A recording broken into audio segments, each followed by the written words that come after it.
les conflits les plus fréquents du point de vue des apprentis.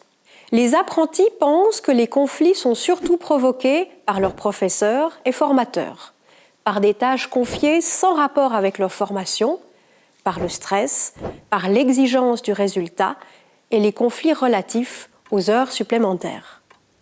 Dans le clip précédent, nous avons entendu le point de vue d'Anna relatif à ses problèmes avec ses apprentis. Mais il y a toujours deux côtés à une histoire.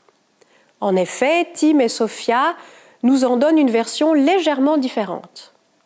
Tim. Pourquoi devrais-je m'adapter s'ils ne m'acceptent pas comme je suis?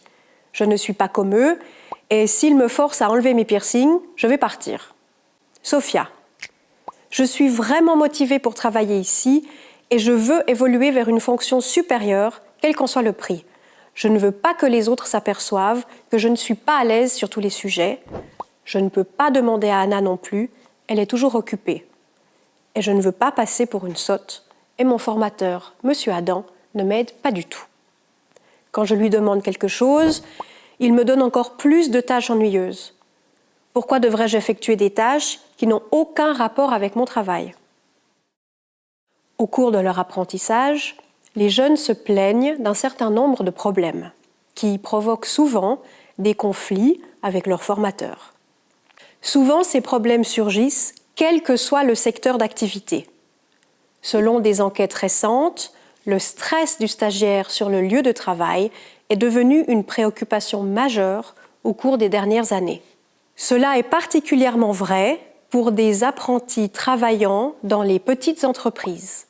Les apprentis se plaignent aussi des heures supplémentaires trop fréquentes qui ne sont parfois pas payées ou indemnisées correctement et de conflits avec leurs formateurs et professeurs. Vous pouvez télécharger une liste de problèmes supplémentaires mentionnés par les apprentis. Certains de ces problèmes et conflits mènent à la rupture anticipée du contrat d'apprentissage. Dans la plupart des cas, c'est l'apprenti qui décide de finir la formation prématurément et les enquêtes montrent qu'ils ont tendance à le regretter après. Il est important, en conséquence, que les apprentis y réfléchissent à 2 fois avant de mettre fin à leur apprentissage. Ceci sera le sujet de notre clip suivant.